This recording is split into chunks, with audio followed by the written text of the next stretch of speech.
Воденица на Мега продолжува понатамо и ова утро ја опфаќаме работата на една, така да се изразам, институција или еден оддел при клиничката болница во Битола. Со мене ова утро е доктор Тања Струмениковска-Ристевска, раководител на одделот САРИЛ или службата за анестезија, реанимација и интензивно лекување. Добро утро и ви благодарам што се одзвавте на мојата покана да бидете ова утро со мене во Воденица на Мега. Добро утро, добар ден. Ви благодарам за поканата да бидам гостин на Мега телевизија. Ова е прв контакт мој со вашата телевизија. Ми се допаѓа најсовремената техника и технологија и ви посагувам успешна работа. Јас ви благодарам за убавите зборови. Се надевам дека често ќе не бидете наш гостин, каде што ќе можеме јавноста да информираме за сите случувања. Мене ми е посебно мило што ме поканивте во овој момент кога славиме 50 години од формирање на организирана служба во Македонија. Значи, Битолската служба, октомври 66 година, беше прогласена со наредба, со акт на работничкиот совет на болницата во Битола, како самостојна служба и 50 години успешно работиме од се срце. Честитки пред се. Како раководител, вие долги години сте во оваа служба, доктор Тања, и она што сакам да ве прашаме, колку представува предизвик работењето во вака навистина сензитивна, чувствителна област од здравството, кога може да се каже. Вие сте први на удар кога станува збор на помошта што треба да му се овозможи на некое лице кое што ниту еден друг оддел не можел да му помогне. Видете, прво со самото одбирање на професијата ние се даваме заклетва или сме на некој начин слуги и посебно внимание им посветуваме на пациентите.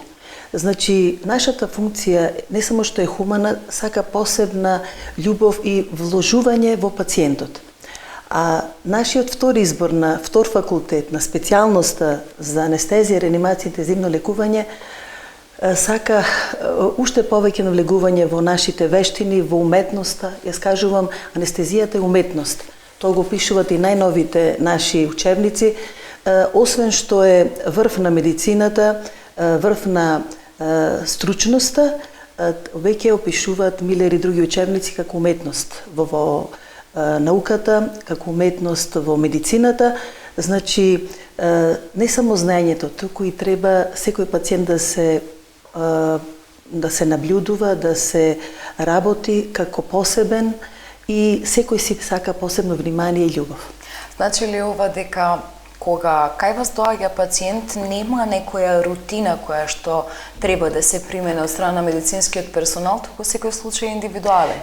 Така, секако медицина базирана во докази. Значи, си имаме ние протоколи, меѓутоа сепак медицината не е математика, не е екзактна наука во смисла дека 1 се 2. Кај нас, знаете, например, пациент што е дебел, што пуши, што има шеќерна болест, тоа 1 тоа се зголемува, не е 2, тоа е 5.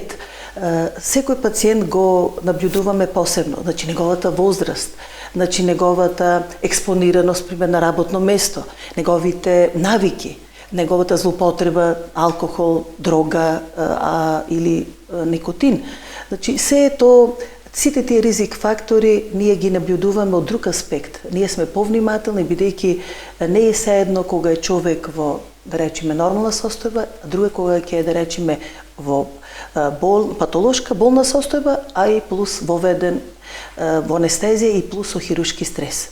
Кажете ми, низ годините во кои што функционирате во овој оддел при клиничката болница, со какви случаи сте се сретнали? Може ли да се издвои некој кој што навистина ви оставил впечаток и некое трајно сеќавање? Видете, долги години. Јас сум доктор од 88 година, во службата сум од 2000 година. Значи, поминале многу луѓе и се надевам, секојаш кажувам ја се што доаѓа да е со помин, значи се да помини, бидејќи кај нас задржуваме, особено во интензивниот оддел од нашата работа, пациенти што се за интензивен третман. Моментот кога излегува од кај нас, значи не е повеќе во критична состојба, нема повеќе потреба од наша 24 часовна грижа и мониторинг. Значи, кај нас доаѓаат пациенти на кои им е потребна секаква помош. Нашата работа е од три аспекти. Значи, анестезија, реанимација, интензивно лекување. Тој како пирустија, значи, единствено мора со три потпори да е нештото стабилно. Значи, ние даваме анестезија кај елективни. Тоа значи случаи кои ги подготвуваме. Значи, кога мора да ги доведеме до оптимална состојба, да речеме, кила, познато кај народот. Не може да влеземе ние со анемија, со слабокрвност, бидејќи тоа е животозагрозувачки. Ќе му додадеме деривати, ќе му субституираме, ќе му надокнадиме терапија, за да ги доведеме до оптимална состојба, да влеземе во елективна, значи планирана анестезија. Тоа е различно од итните случаи. Итните случаи с кои сте животозагрозувачки, на кои може да мораме да влеземе без подготовка. Тука постои соодветен ризик. Ризикот е друга наука, тоа е овој дел од светот, развиениот дел, ние се подпираме на Сдруженијето на американските анестезиолози, АСА ризик, кој ги дели пациентите на 5 групи и итната група е на друга страна.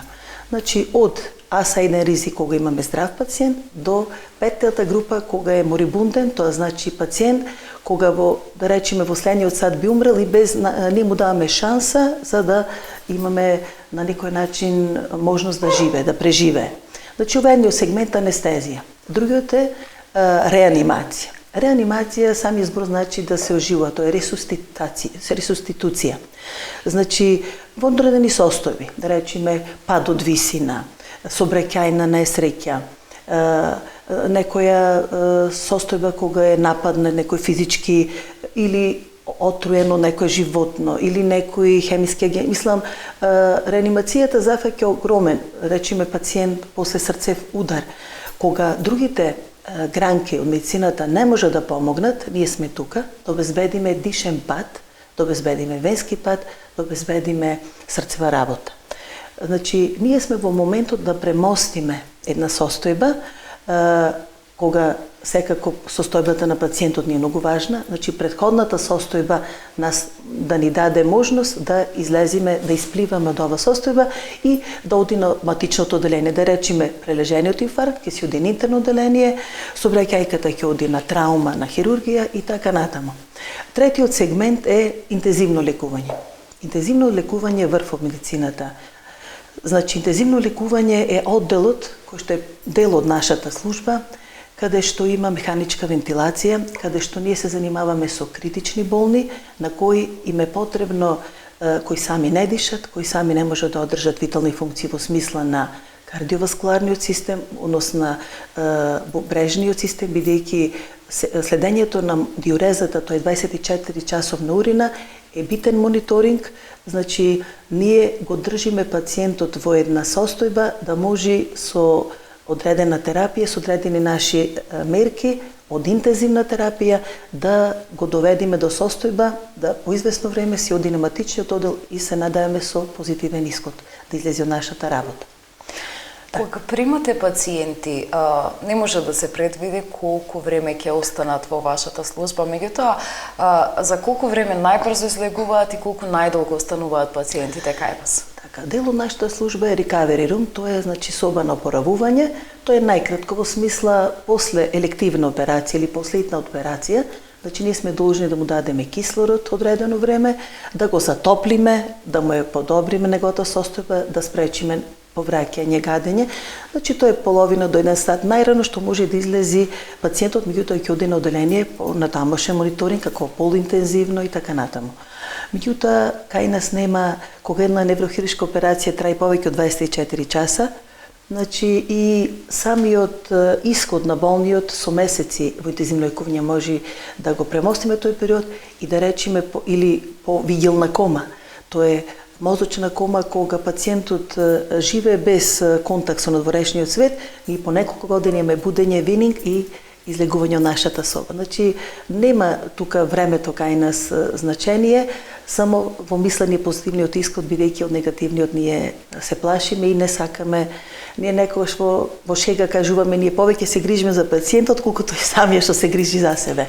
Имате ли случаи кога, еве по филмовите често гледаме, се бара дозвола од страна на семејството дека по одреден период, оној кој што не може нели сам да диши или да биде тука во реалниот свет, така да се изразам, да се побара исклучување од машините на тој пациент. Дали сте имале таков случај, можеби? Еутаназија, сакате да кажете, во нашата земја не е решено тоа со закон и ние не смееме тоа да го помислиме, не да го направиме, бидејќи тоа не е решено законски, правно, легислативно и затоа ние до последниот момент ние даме деривати, до нема да кажеме човекот умири и не ги кравиме рацете.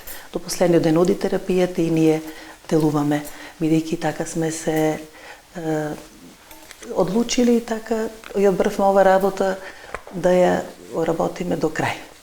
Значи ли ова дека навистина вашата работа при одделот Сарил е комплексна? Ги споменавме трите столба на вашето функционирање, меѓутоа комплексноста на работата оди во онеј период кога станува збор за најавена одредена хируршка интервенција каде што е потребна асистенција од страна на анестезиолог. Вие подготвувате онаа анамнеза, што би се рекло, кога го подготвувате пациентот, кога му кажувате што треба и како треба. Колку долго може тој процес да трае, кога станува збор за подготовка на планирана анестезија? Тоа е предоперативна подготовка. Предоперативната подготовка е многу важен дел од нашата работа. Не смееме да пропуштиме ништо, значи ние го гледаме пациентот не само физички и психички. Многу е битен контактот, тој да добие во нас да има доверба. Јас секогаш кажувам, пример, со гинекологот се среќава 9 месеци, а кај нас доаѓа 9 минути, 9 секунди пред да се изврши актот, бидејќи кај нас не викат за итна интервенција, бидејќи за нормално раѓање нас не повикуваат. Значи, чим се реши гинекологот за царски рез, тоа ние доаѓаме ад хок момент. Сега, значи, довербата, односот на анестезиолог со пациент е многу важен сегмент, бидејќи секогаш било прашањето дали ќе се разбудам во тек на интервенција, дали воопшто ќе се разбудам, дали ќе ме боли. Ние мора да им докажеме и покажеме дека анестезијата во 21 век е значи, безбедна анестезија и дека со сите мерки и апаратура и лекови што се користиме е значи, доведена е до една навистина висока стапка на безбедност. Значи, пациентот го прегледуваме физички, како еден лекарски преглед најнормален. И анамнезата е многу важна во смисла на алергија од лекови, на некои преходни болести, на лекови што ги прима, бидејќи лековите во тек на анестезија со неговите лекови може да дојдат до една интеракција, што би била негативна по неговото здравје. Ние мора да ги видиме сите лабораториски резултати што ни се од наш интерес, особено бидејќи хируршка интервенција, состојбата на згрудување со крвта, коагулационен статус, стручно што го кажуваме, крвна слика, значи не можем ние со слаб статус на крвта да влезиме, состојбата на крвните плочки кои засеруваат крвта, ЕКГ, тој состојбата на срцето, неговата работа, ако треба некои анализи во однос на рентген, компјутер, магнет, дополнителни анализи од биохемиски анализи на крвта. Колку е потешка, поекстензивна операцијата, ние бараме повеќе лабораторија за да видиме ние како сме го добиле пациентот и како ќе подготвиме за што побезбедно да помине во тек. Значи имаме ние периоперативен план, предоперативно, интраоперативно и постоперативно. Значи пациентот секој пат се гледа многу внимателно и ние му кажуваме мораме ние се да знаеме во корист на неговиот живот и безбедност за здравје. Да речеме ако има некоја епилепсија, тој не може да крие од нас, бидејќи нашите лекови ја потенцираат епилепсијата и ние користиме лекови што ќе ја минимизираат воведот во анестезија, следењето и така натаму. Има некои болести што мора ние да ги подготвиме за да влеземе оптимално во анестезијата.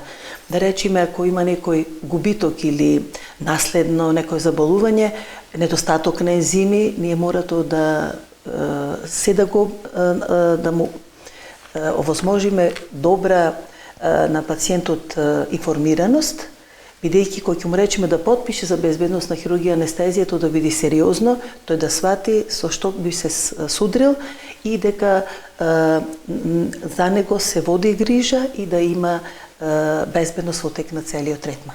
Пред се, покрај анестезиолози, реаниматори, лица кои што водат интензивна грижа нели за пациентот, вие пред се мора да бидете психолози? Така. Бидејќи, јас секојаш кажувам, некои деца се поразборени од возрастен човек. Оти воспитано дете, јас секојаш кажувам, детето гледало на родителот.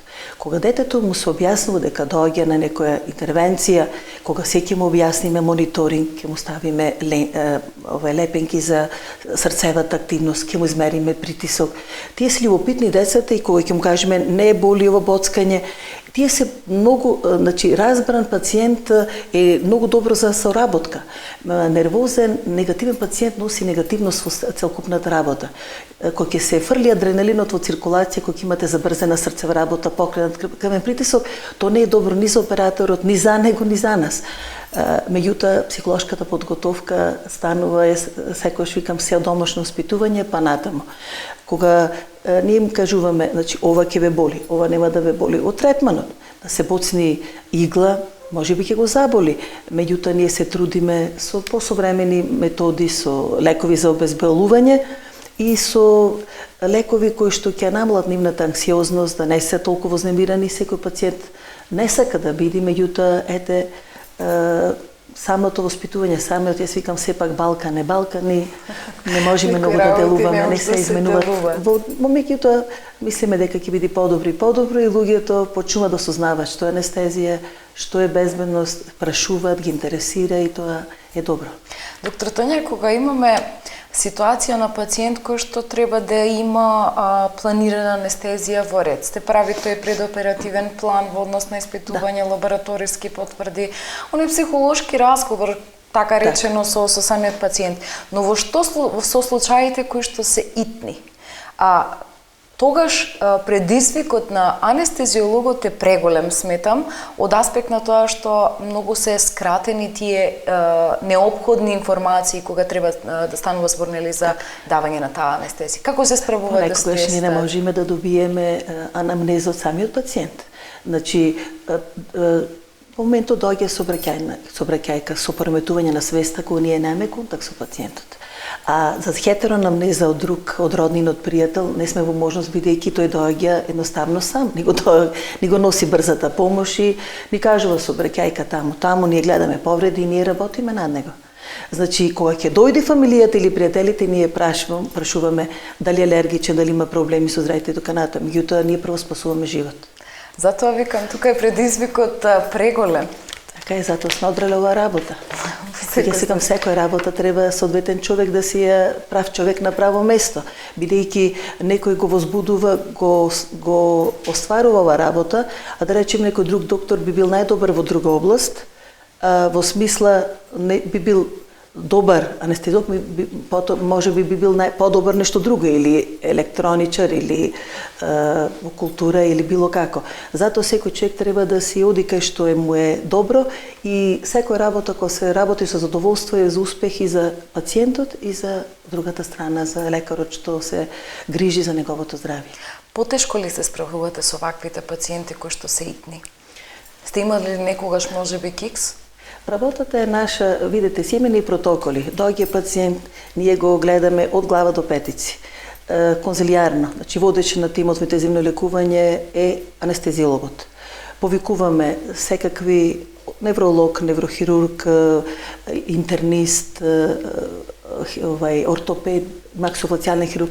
Ние во моментот, во што побрзо време, бидејќи ние имаме критериуми, имаме скали со кои го преценуваме пациентот и што побрзо ние мора да го доведеме да не е во живото загрозувачка ситуација. Значи, тука решаваме со кои методи ќе однесеме на компјутер, ќе го однесеме на магнет или било каде, ќе земеме лабораторија наитно и ако треба влегуваме во оперативна сала да во моментот што е највитално загрозено, да речеме да спречиме крварење, а натаму ќе ги решаваме другите работи. Да речеме пациент што е со некое крварење, не мора да го згрижиме крварењето. Ако има фрактура на било кој дел од телото, ние ќе се занимаваме со демидж контрол, тоа е моментално да се обезболи пациентот, да се среди моментот за во нареден период кога нема да е ризичен да се направи следната процедура. Значи, тука нема во медицината грешење, си има медицина базирана на докази и не смееме ни да грешиме. Тој што работи греши, меѓутоа ние треба да направиме се што знаеме и што имаме можност за да биде што побезбедно за самиот пациент. И да не постојат грешки. Јас предлагам тука да направиме една куса пауза, а потоа ќе продолжиме со разговорот околу опремата на самиот оддел, околу екипираноста кадровски како стоиме и во однос на оние нови методи кои што сега ги нарекуваат безболно породување, така ќе се изразам, епидурална анестезија и слично. Режија?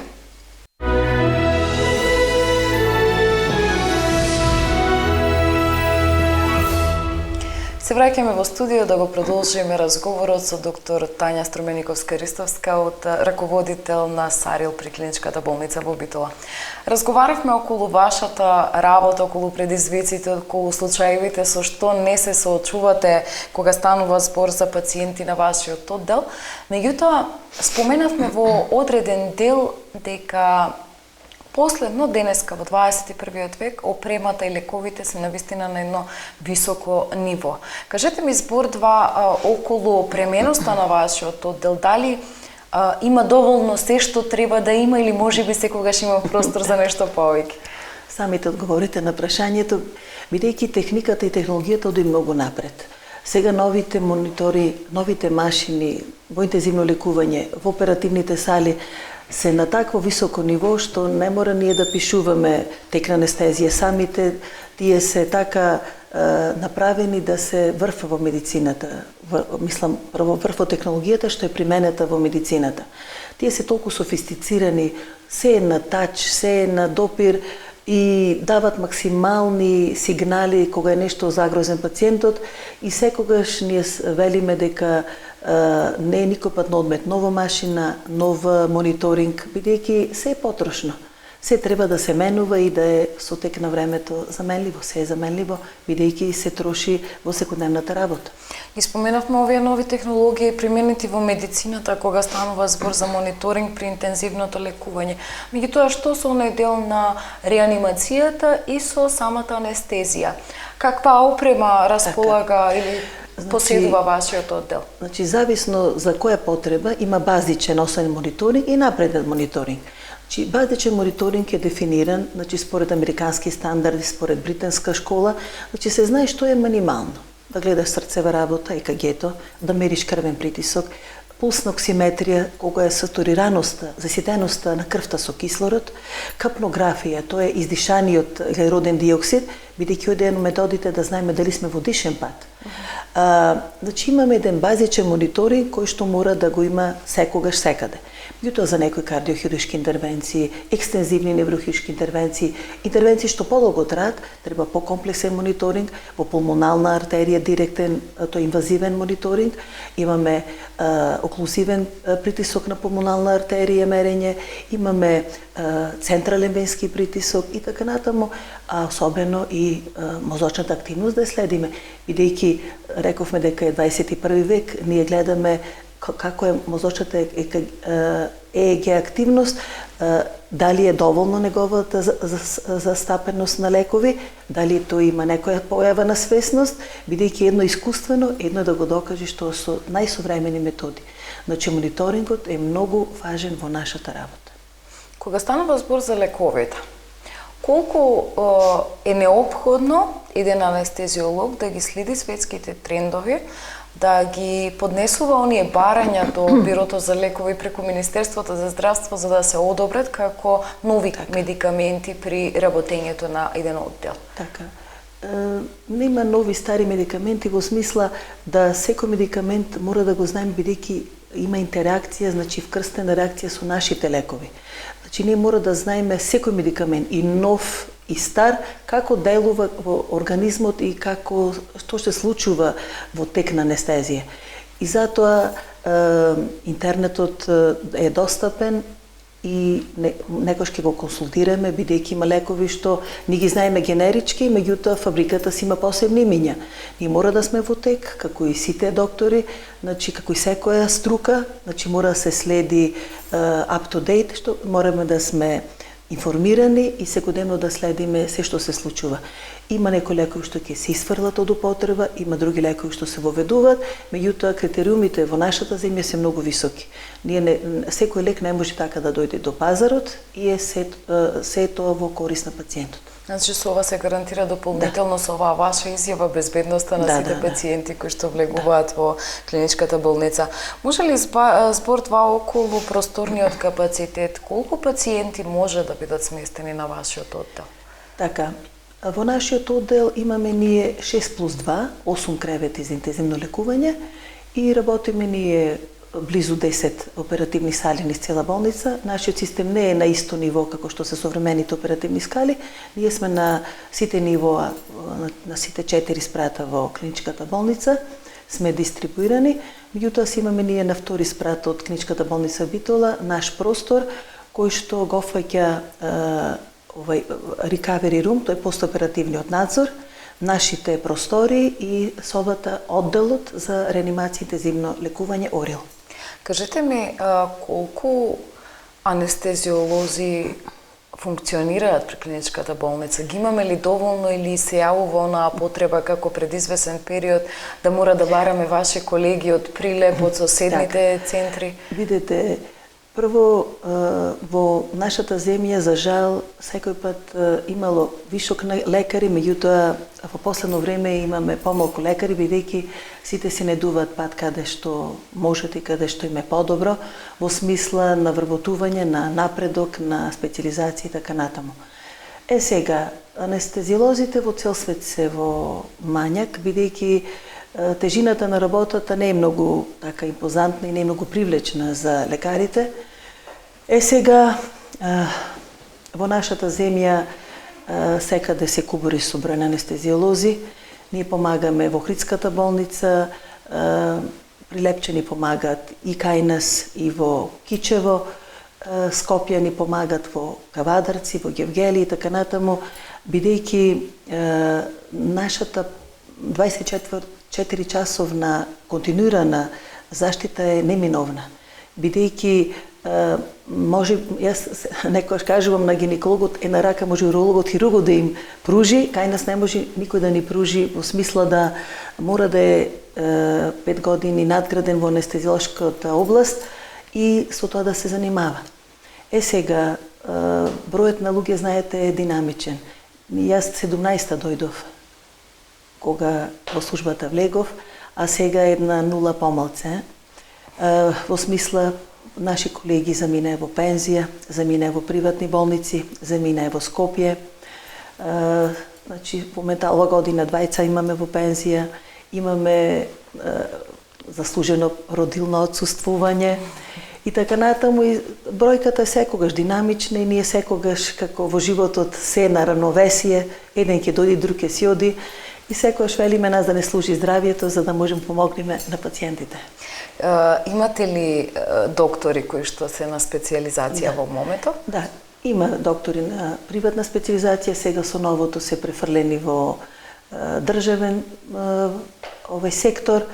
Ние се надеваме дека ќе биде уште подобро, бидејќи и ова година се распишани доволен број на анестезиолози. Не може човек со сил да внатре некој да одбери таа специјалност, меѓутоа се во нивни интерес. Некој ако сака да биде анестезиолог ќе биде, не може со сила никој да му каже да се пријави на тој конкурс. Ние сме отворени, секогаш бараме на конкурс, секој пат се добре дојдени и секогаш од млад кадар ние го поддржуваме. Го поддржуваме и треба време со години да работи со нас за да добие потребниот искуствен дел. бидејќи едно е теорија, а искуството си носи свое. Во секој случај, едно прашање. Клиничката болница во Битола беше опфатена од активностите на владата, од Министерството за здравство, кога станува збор за опремување, доопремување на одредени делови. Во моментов тече нели самата реконструкција на болницата во внатрешниот и надворешниот дел. Тука беа оние обуки на самите доктори кои што беа праќани на тие обуки во странство во смисла на дообучување за познавање на работата со одреден апарат. Дали вашиот оддел беше опфатен од овие активности на Министерството и на владата? Да. Опфатен беше нашиот оддел. Ние сме законски обрзани. 2012 година ние во тек на 6 години 4 пати, односно 4 месеци мора да присуствуваме на едукација. Секој си конкурира, секој година сме прашани каде сакаме, ако е во можност ни излегуваат во пресрет. Така, од нашата служба, моментално тројца имаме излезено надвор, во Словенија, во Турција и секако не е на одмет никогаш континуираната медицинска едукација.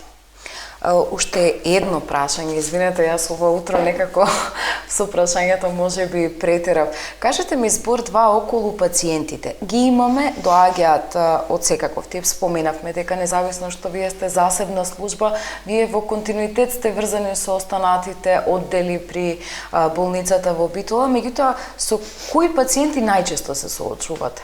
Има ли некоја така груба статистика да се изразам?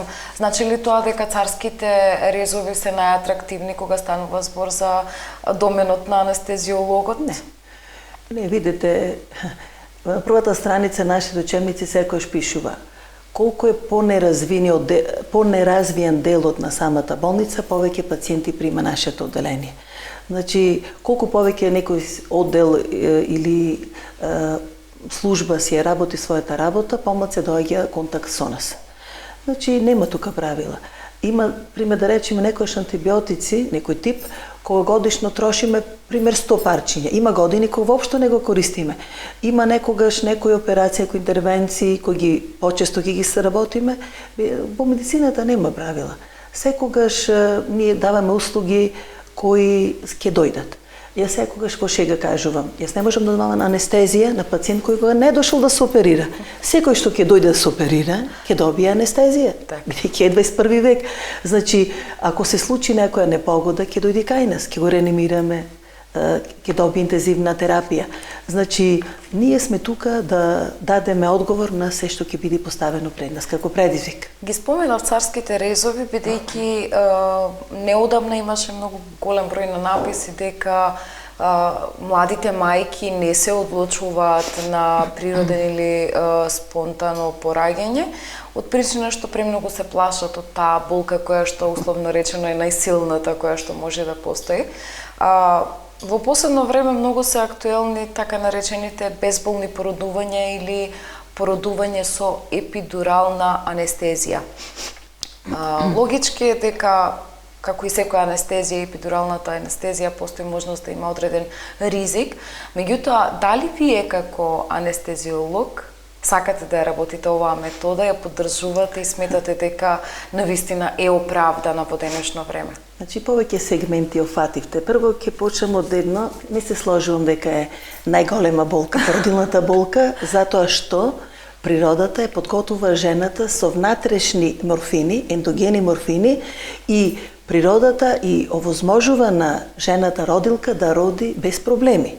Значи, кога ќе тргне по родилниот пат бебето, природата ги отвора патиштата и има вратешна дрога, како да кажем, внатрешни морфини, кои ја овозможува таја без проблеми по низиниот живот и здравје да го роди детето. Сега, што се случува?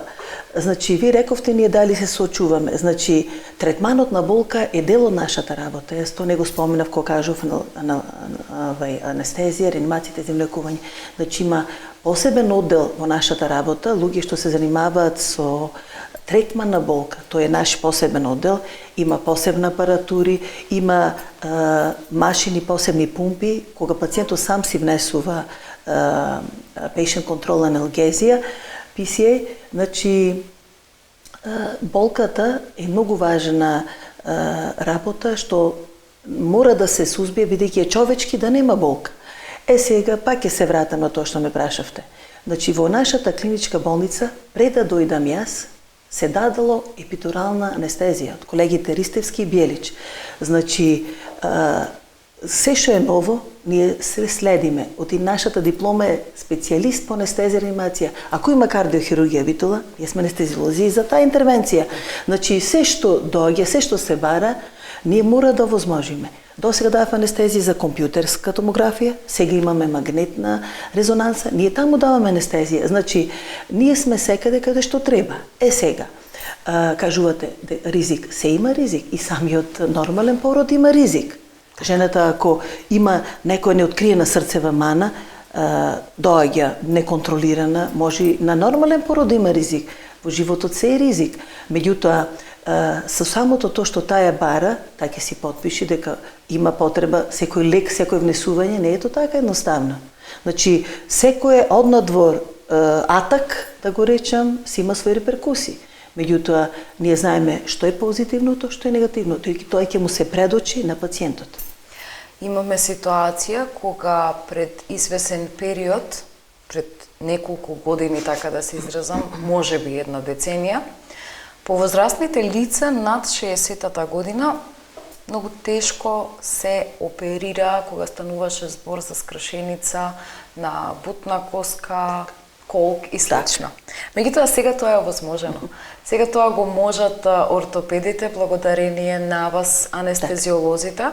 Многу позитивни резултати има кога имаме пациенти над 85 и 86 години стануваат, одат и се движат. Вака, сега пред една недела имавме 4-та балканска средба на анестезиолозите со гости од Турција, Србија, Босна и така натаму. Травматолошкиот дел од анестезијата беше опфатен, тоа беше во Скопје во Александар Палас. И токму ова беше така, еден посебен ден беше одреден, така посебно внимание беше дадено. Меѓутоа не е така едноставно. Ова е општествен комплексен проблем. Зошто? Ние ќе дадеме анестезија, ќе се оперира, меѓутоа треба некој да го стани. Значи, треба 24 часове надзор, тој организам и на 99 години им дадено анестезија за траума. Меѓутоа, дома ќе почини по некој ден. Зошто? Значи, тој треба да се мобилизира, треба некој наднекот да е нон-стоп. Треба институции, дома, фамилијата има своји обврски, било работни, било образовни. Значи, посебни треба институции за такви болни. Гериатријата треба да биде на уште по-завидно ниво, бидејќи современата медицина, современите лекови, ние ќе поминиме, така благо кажано, низ тој тек. Меѓутоа, постоперативното грижа е многу битна работа. Значи, не е така. Ние даваме анестезија и сакаме да ги оперираме со цел да може да се ги обавуваат своите активности во животот. Значи, дојде до тоалет, да седни, да прошета. Тоа е, значи, целта на современото живење. Значи, тој да го живее животот човечки, бидејќи не е само растение да лежи дома од мозочен удар поминат и само да не чувствува. Значи, животот е да се живее, значи тој да е активен, да може да продолжи со човечките навики што си ги имал и претходно. Јас секогаш кажувам, стариот човек паѓа не дека се сопнал, него го сопнува мозокот. И тоа е вистината, значи нешто се случило со него што тој паднал. Значи, точно е дека и коската е поронлива, меѓутоа сепак тоа е многу комплексна работата, не е така едноставна. Значи, не се во финансите во прашање. Може фамилијата да му плати, некој да го гледа, меѓутоа тој треба да знае стручно како се изведува тоа. Така. Доктор Тања, ви благодарам за овој исцрпен извештај околу вашата работа. Многу ми беше пријатно што бевте мој гостин ова утро. Се надевам дека во иднина ќе имаме повеќе теми за разговор, многу поведри и поубави се надевам, и ќе ве видиме повторно. Се надевам за нашиот јубилеј. Дај Боже. А ние, почитувани, продолжуваме понатаму со утринската програма Деница на Мега.